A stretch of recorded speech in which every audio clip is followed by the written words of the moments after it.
Ortega is a red. Here we go. New goalkeeper signed. Welcome to your Forest transfer news.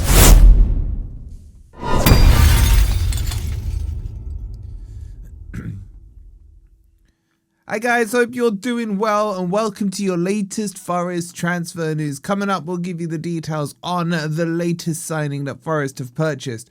We'll talk about a midfielder that's coming in that I can't lie to you guys, I'm not that keen about. And we'll talk about the team sheet for tomorrow ahead of the big game against Crystal Palace. So make sure you've hit the like button, make sure you subscribe, make sure you're hyping up the video and check out the merch store because we always win. You can get this t-shirt in the merch store with Marinakis and Gibbs White shaking their hands. The Psycho one's still my favorite one, so go check that out. Jesus t-shirts, whatever you need. The link's pinned in the comments. Okay, let's jump into the news. Let's kick it off with the big news of Saturday, and that is that Stefan Ortega to Forest is a here we go. This has been confirmed by the likes of Romano. It's a verbal agreement in place for the keeper. Permanent move from Manchester City. Short-term contract and all set on the last-minute move, says Romano. Ortega has already said yes to Forest and a medical is booked. This is done and dusted. And you know what? I don't mind it. I like Ortega. I think he's a good keeper. He's about third or fourth choice for Man City, but that's because they bought Old Trafford in and then they saw a late market opportunity and they brought in Donnarumma, and that's pushed him down the pecking order. But remember, when Ederson was in last year or the year before when he was injured, Ortega was playing for them quite regularly. Now, do I see him being in front of Sels? Probably not. But as an adapt and good option for a second choice keeper, I have absolutely no problems with this one, and it's not going to cost a lot of money either. So good deal. This should finally settle down the keeper issue. Obviously, the backstory on this is because when John Victor did what John Victor did against Aston Villa, apparently they're saying that he is injured and out for the rest of the season. The conspiratorial person in me wonders about it. So Forest needed to buy a backup. Now, Angus Gunn has made a lot of noises that he wants to leave Forest because he needs game time ahead of the World Cup. He wants to make a push for the Scotland team.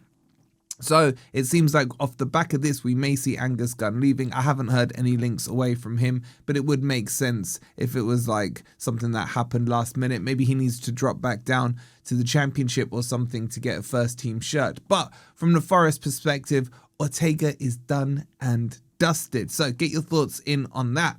And get your thoughts in on this one. Because this one... Okay. I've said... new Wolfie here that I won't judge players till after they've played for Forest and given them a little run and stuff. It doesn't mean I can't give you guys my honest opinion on a player beforehand that we're signing, okay? Does this mean I have an agenda against the player? No. Does this mean that the player is going to be rubbish? No. Does it mean they're going to be good? No. But you know what? 60% of the time, I'm right every single time. Frattesi to Forest is getting very, very close. Now, this isn't a Dyche signing, although I would say he's definitely a Dyche player. This is a Forest signing, if not an Edu signing. Frattesi, we were chasing him heavily in the summer and couldn't get it over the line. Lazio are also interested in him, and Forest are the front runners in this one. Frattesi has indicated that he wants to join the Premier League club, even though he's a Lazio fan. A little fun fact for you. And the deal is good and bad at the same time. So let me talk you through the deal here. The deal's a loan with an option to buy. It's not an obligation. We're not going to get the Douglas Luiz 15-game thing going on. But the buy option is for £34.6 million, which is unbelievably overpriced in my opinion. I'll be honest with you, I don't rate him that highly. Inter rejected a €25 million bid from Lazio, and Forest remain in pole position for the midfielder. He grew up, as I mentioned, supporting Lazio. He hasn't made a final decision, but a lot of indicators are pointing towards Forest being the option of choice because he does want to go to the Premier League. Now, why am I being a little bit harsh on him? Is it I just have an agenda against every single player and what have you? It's because I don't know if he starts, okay? I don't think he starts. So as a backup, fine. As an by the way, as a loan, I'm not totally against it, but he's not a guy that his profile suits what we need. And let me explain. I would probably liken him to like a Conor Gallagher without the goals. He runs around a lot. He's very busy a lot. He's a bit Ryan Yates like in terms of the way he plays football. He's not a direct replacement for me for what we've lost from Douglas Luiz, okay? Some of you will say, yeah, what did we lose from Douglas Luiz apart from injuries? I hear that, but Douglas Luiz is a player. There's a reason Villa wanted him. There's a reason Chelsea wanted him. You don't see them knocking on the door of Frattesi, do you? So anyway, the other thing I don't like about him is his lack of output in terms of goals. He doesn't create much. He's not going to be an assist king. He's not going to be a GA merchant. He's not going to be scoring goals. I mean, if he does, I'll be very happy and pleasantly surprised.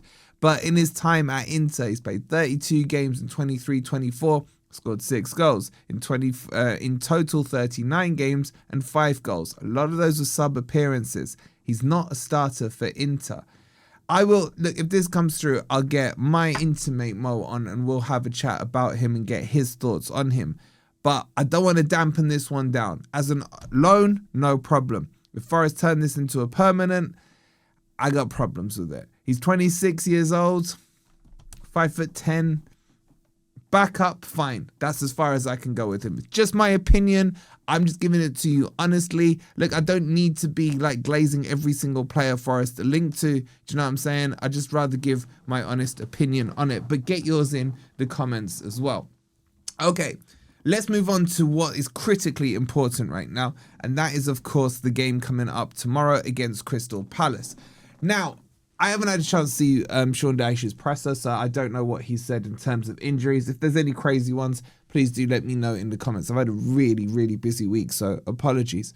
Now, Palace have got issues, major issues. We know Glasner wants to leave. Gahey's left. They lost Eze in the summer. Mateta will not be playing in this game. He won't be in their squad, irrespective of what's going on with him, AC Milan and Forest. On top of that, Wharton is suspended for this game for his red card. So they are down to the dregs. I think even Eddie Nketiah is out injured. I was speaking to Rich yesterday, and he's claiming they've got like 13 players to pick from. That worries me, because I remember when we were playing Everton, I was hearing, oh, will they even be able to put a team out on the pitch? Will it be all the kids and everything? And we then lost 5-0 on aggregate to them. So I don't go into this game with the cigar lit or anything like that. I am very, very apprehensive about what's going to happen. There's so many things that I don't like about the stats.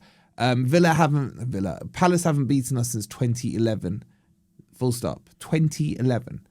Palace haven't won in the Premier League since something silly like November, October time.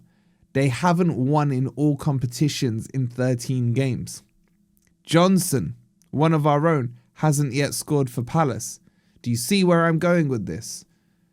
It's worrying, but we should win. We should win. It's just that little bit of Forestiness in me just worries about it. So let's get into the team sheet and let's pick it apart. Now, this is the team that started against Ferencváros on Thursday.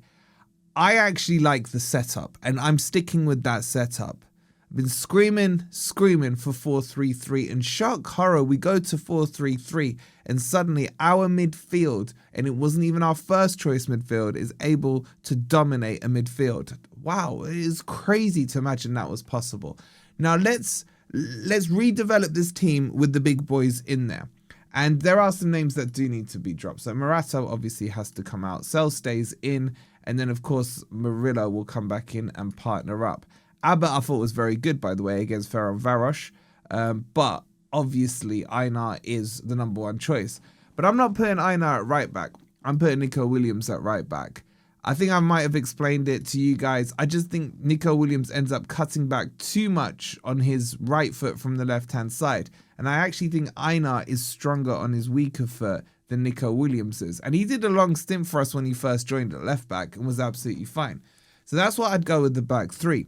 In terms of the midfield, obviously for me, Yates comes out and then Anderson comes back in. And Sangare has to stay, and so does Dominguez. I would have loved to have seen this midfield three as Anderson, Douglas Luiz, and Sangare. I think that was a killer midfield.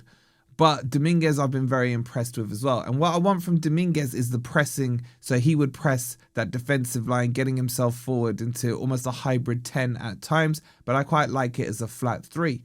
On the right-hand side, I don't know if you guys will agree or hate me for it. I'm leaving McAtee there. He showed more than enough.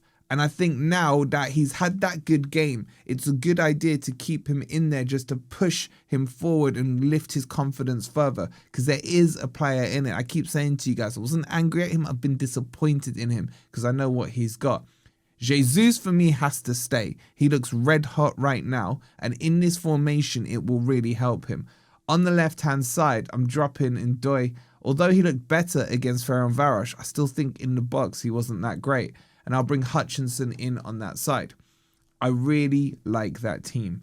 That team for me is very strong. And that team, despite all the Forest doing Forest things, should be able to beat Crystal Palace. So that's the 11 I go with. Would you agree with it or not? Obviously, the elephant in the room is Gibbs White. I'm dropping him. Honestly, when he came on against Ferencváros, I thought we got a little weaker. Same with Hudson-Odoi. I like that team. Let me know your thoughts on it down below.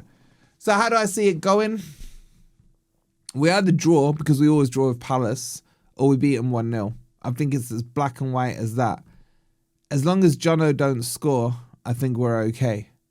But Forest could just do the most Forest thing in this game. They really could. They really could.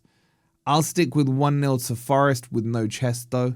Let me know if you agree or not. Get your score predictions in the comments down below. And that's your Forest news, guys. Hope you enjoyed it. Make sure you've liked if you did. Subscribe, hype, and I'll see you for the watch along tomorrow. Come on, you Reds.